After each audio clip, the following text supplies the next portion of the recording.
آپ چاہے روزہ رکھیں، حج کریں یا زکوٰۃ دیں یا کوئی بھی نیک عمل کریں،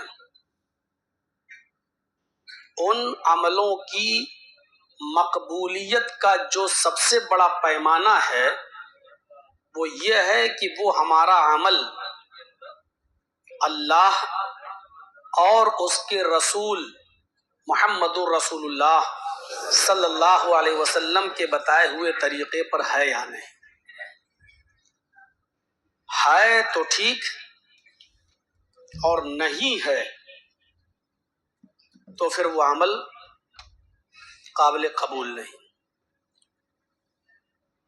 اس پیمانے کو ہم ہر عبادت پر محمول کریں گے۔ کوئی بھی عبادت ہو، اگر ہم اس کو عبادت کا نام دیتے ہیں تو پیمانہ یہی دیکھا جائے گا کہ اس پر کتاب اللہ اور سنت رسول کی مہر ہے یا نہیں۔ اور ہماری نظروں میں کوئی کام کتنا ہی اچھا ہو اور دیکھنے میں بھی بہت اچھا لگتا ہو، لیکن اس کام کا کوئی ثبوت اگر کتاب اللہ میں اور سنت رسول میں نہیں ہے تو پھر وہ اچھا ہماری نظروں میں تو ہو سکتا ہے لیکن اسلام کی نظر میں اور شریعت کی نظر میں وہ اچھا نہیں۔ اس پیمانے کو ہم اور آپ اپنے ذہن میں رکھیں، اور اسی مناسبت سے میں نے جو قرآن کی آیت تلاوت کی ہے وہ یہ کہ یا ایھا الذین آمنوا اطیعوا اللہ واطیعوا الرسول وَأُولِي الْأَمْرِ مِنْكُمْ۔ مسلمانوں، تم اطاعت کرو اللہ کی اور اطاعت کرو رسول کی، وَأُولِي الْأَمْرِ مِنْكُمْ، اور اطاعت کرو اپنے امیر کی، حاکم وقت کی، جو تمہارا امیر ہو، جو حاکم وقت ہو، تم اس کی بھی اطاعت کرو۔ یہاں ایک چیز غور کرنے کی ہے کہ اللہ تبارک و تعالی نے اپنی اطاعت کا لفظ جب کہا ہے تو وہاں لفظ اطیعوا استعمال ہوا ہے، اطیعوا اللہ، اور رسول کی اطاعت کے ساتھ بھی لفظ اطیعوا لگا ہوا ہے، اطیعوا اللہ و اطیعوا الرسول۔ اور تیسری بھی اطاعت کرنے کا حکم دیا ہے، امیر کی، حاکم وقت کی، جو وقت کا حاکم ہو اس کی بھی اطاعت کا حکم دیا ہے، لیکن وہاں لفظ اطیعوا استعمال نہیں ہوا ہے، صرف واو عاطفہ سے کام چلایا ہے۔ وَأُولِي الْأَمْرِ مِنْكُمْ، وَأَطِيعُوا أُولِي الْأَمْرِ مِنْكُمْ نہیں کہا۔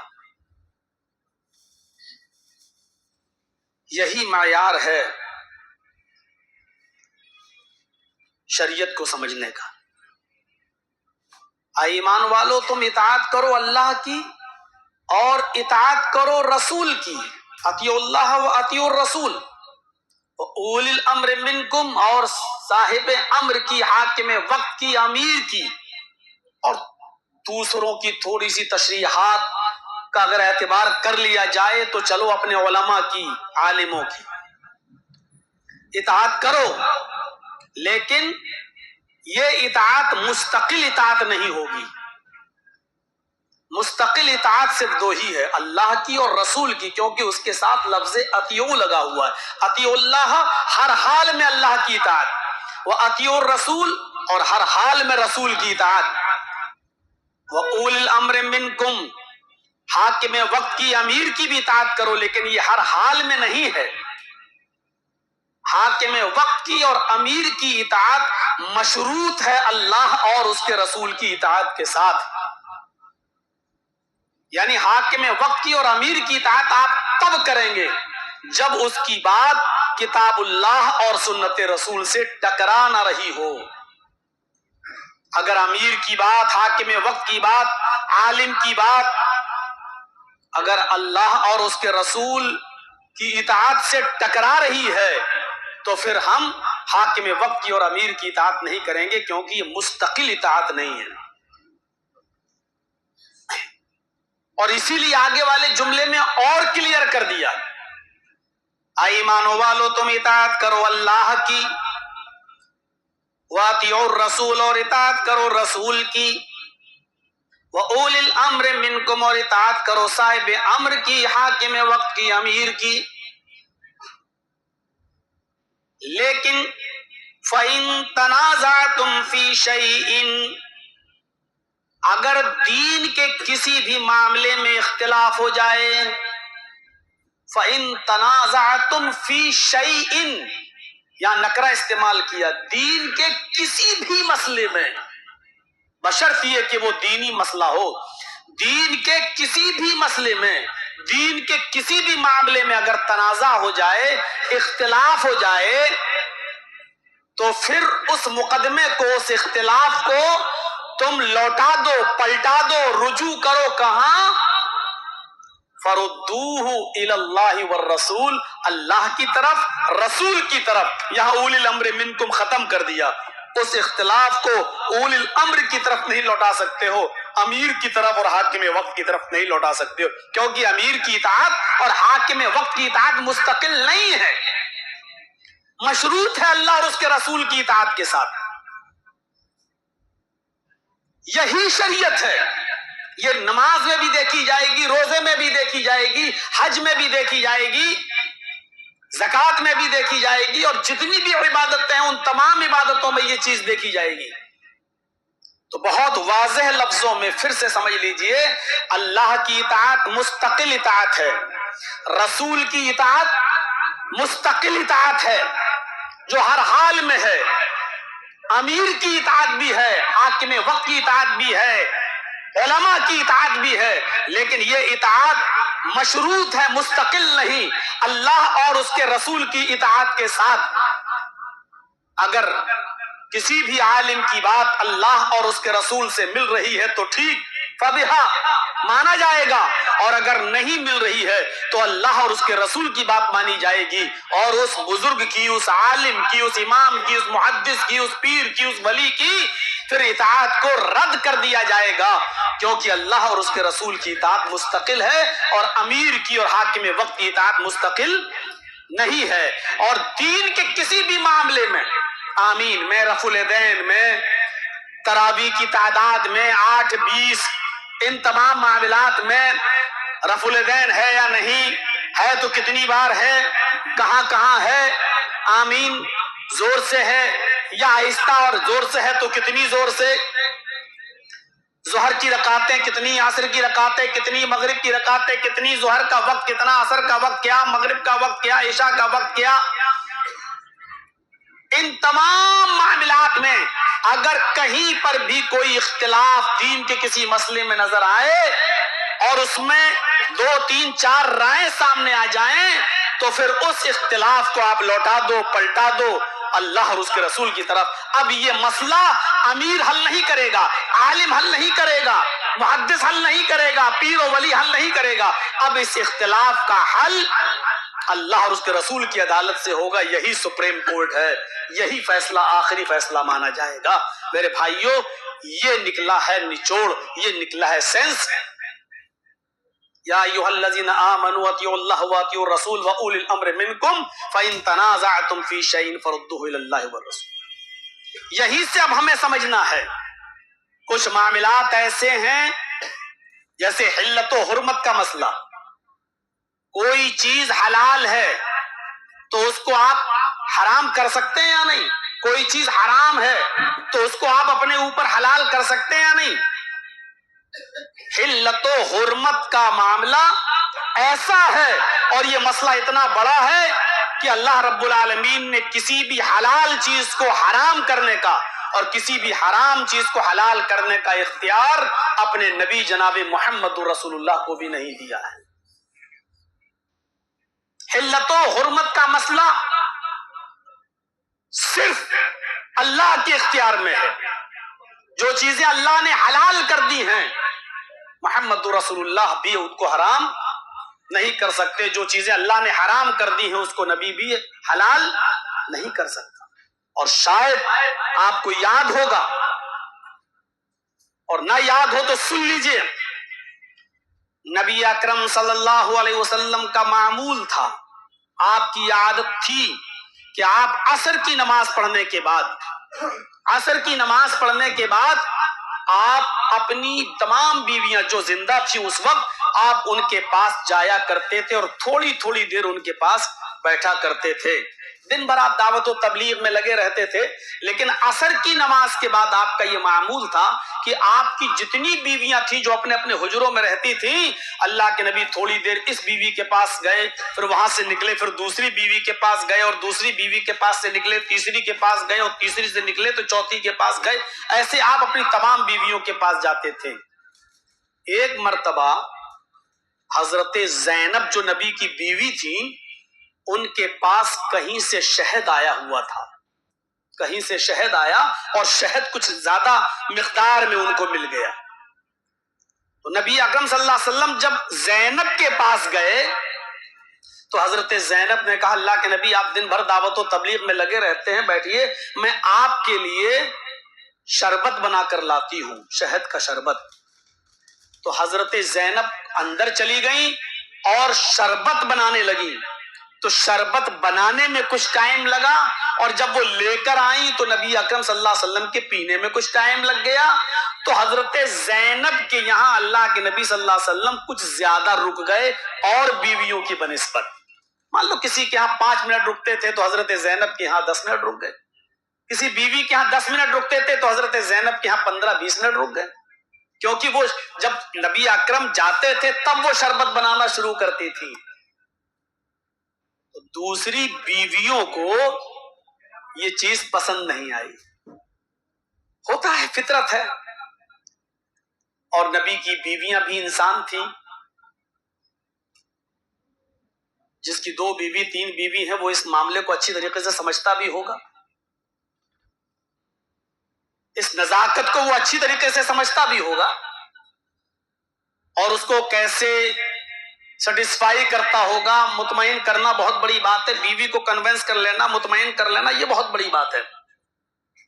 اللہ کے نبی کا یہ ایک مرتبہ کا واقعہ ہوتا تو چلو کوئی بات نہیں، دوسرے دن بھی گئے تو دیر لگ گئی، تیسرے دن بھی دیر لگ گئی. اب تو ساری بیویاں چیمے گوئیاں کرنے لگیں آپس میں، دیکھو کچھ زیادہ ہی لفٹ دے رہے ہیں زینب کو، زینب اپنی میٹھی میٹھی باتوں میں کچھ الجھا لیتی ہیں.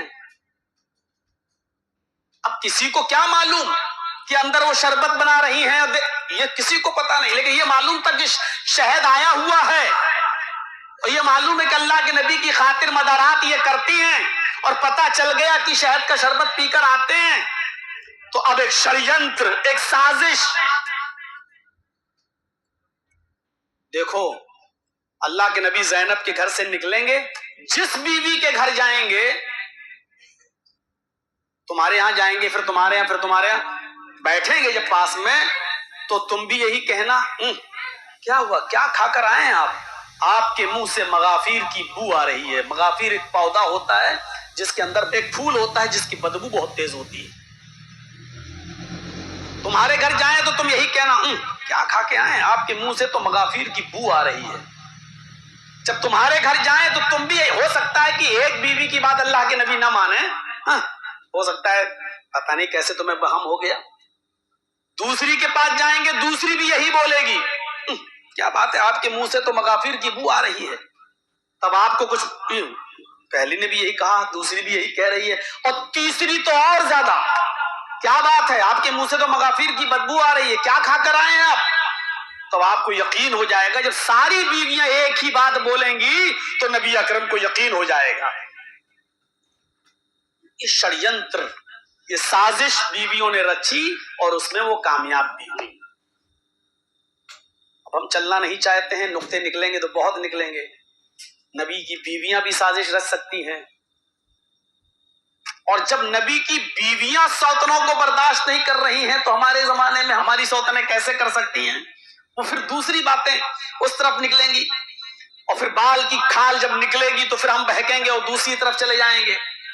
تو بتانے کا مقصد یہ کہ اللہ کے رسول صلی اللہ علیہ وسلم جب زینب کے گھر سے نکلے اور جس بیوی کے گھر گئے اس بیوی نے یہی کہا کہ آپ کے منہ سے مغافیر کی بو آ رہی ہے.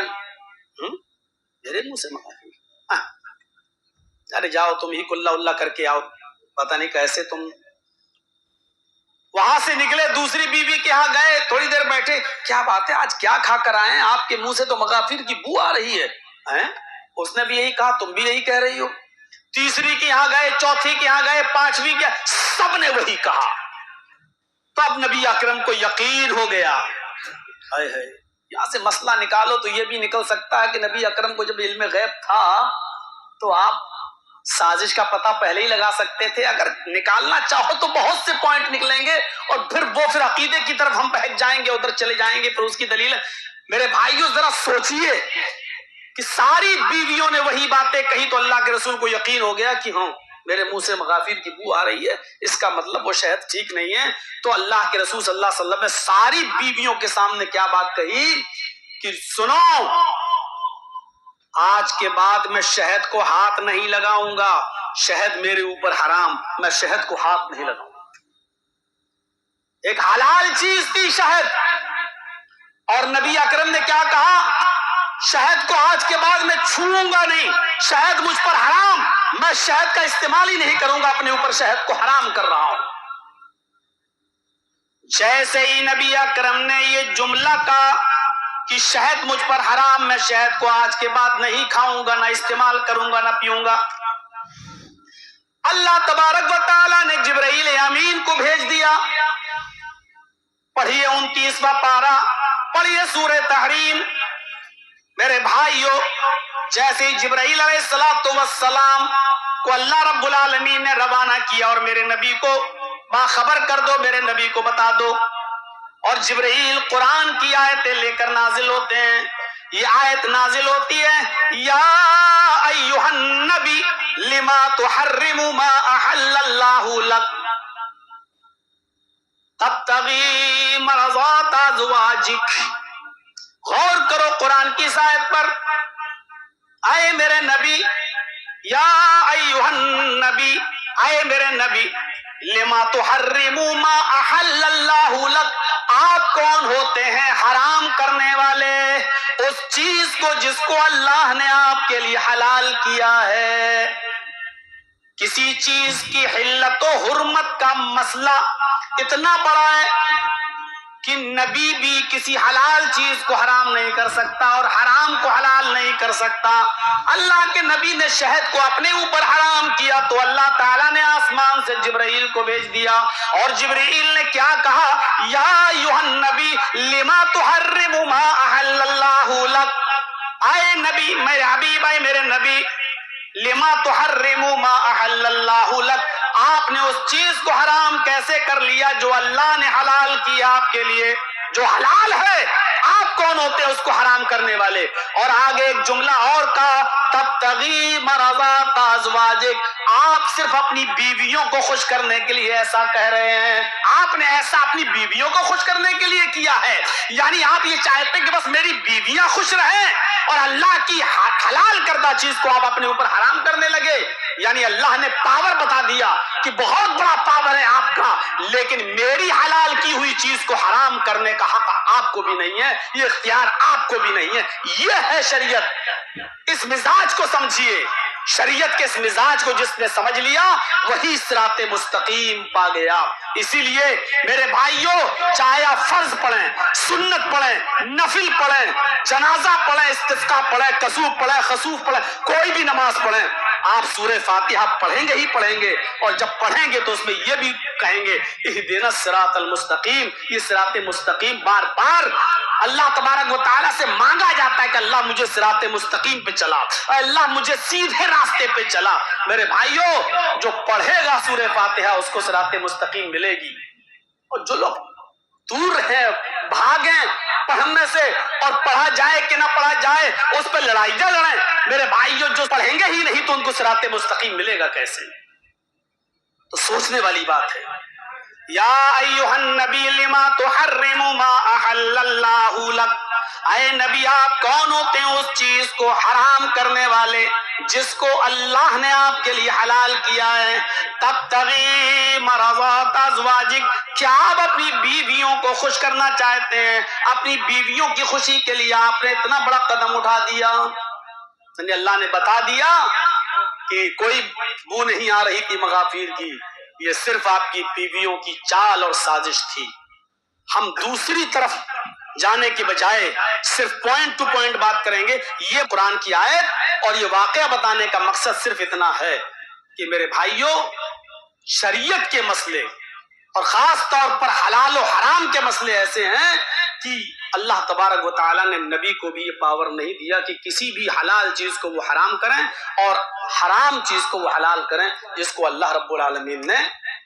یہی قرآن کی جب آیت نازل ہوئی تو یہی تو کہا گیا تھا کہ الیوم اکملت لکم دینکم واتممت علیکم نعمتی، یہ واتممت علیکم نعمتی یہی تو ہے۔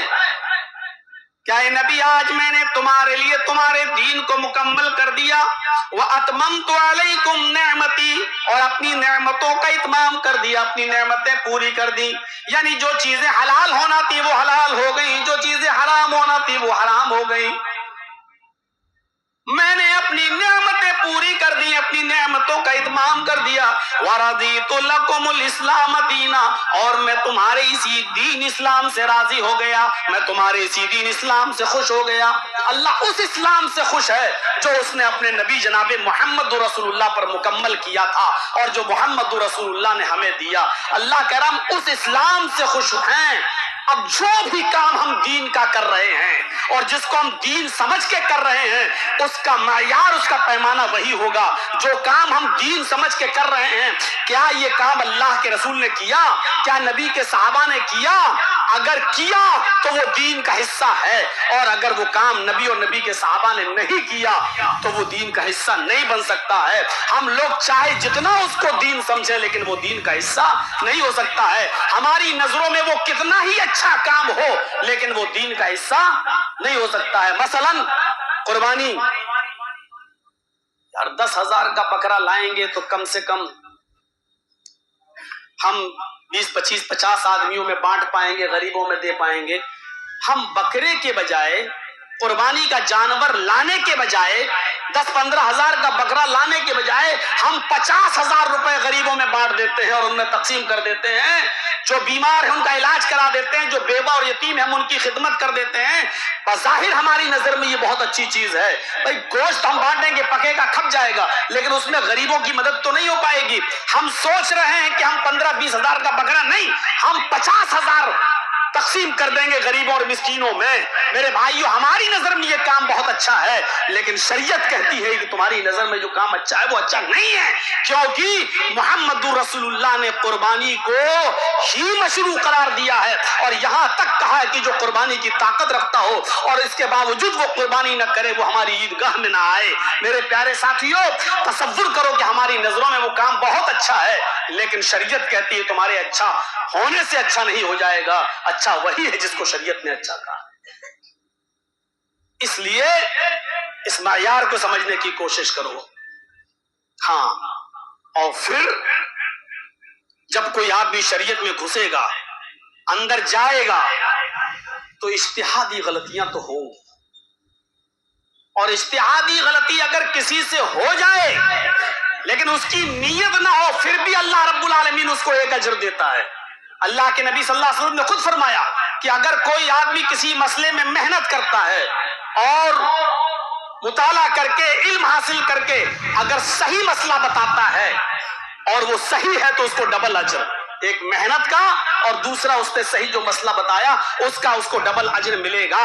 لیکن اگر کسی نے محنت کی، اجتہاد کیا، کوشش کی، لیکن خطا کر گیا اور اس کو بتانے میں، سمجھانے میں غلطی ہو گئی، تب بھی اللہ رب العالمین اس کو ایک اجر تو دے گا ہی، اس لیے کہ اس نے محنت کی ہے۔ اگرچہ خطا کر گیا، اس کا اجر اس کو نہیں ملے گا، لیکن محنت کا، اجتہاد کا، اس نے جو اس میں غمازی کی ہے، اس کے اندر غرق ہوا ہے، مطالعہ کیا، پڑھا ہے، اپنی آنکھوں کو جگایا ہے، اپنے باڈی کو صرف کیا ہے، اس نے جو محنت کی ہے اس کا ثواب تو اس کو ملے گا۔ تو میرے بھائیوں، جو آدمی محنت کرتا ہے، کوشش کرتا ہے، اجتہاد کرتا ہے اور اس میں اگر کوئی غلطی کر جائے تو اس کو ایک اجر پھر بھی ملتا ہے، ایک اجر، اور صحیح مسئلہ اگر بتا دیا تو ڈبل اجر ملتا ہے۔ تو میرے بھائیوں، اجتہادی غلطی انسان سے ہو سکتی ہے اور اس میں کوئی بری بات نہیں ہے،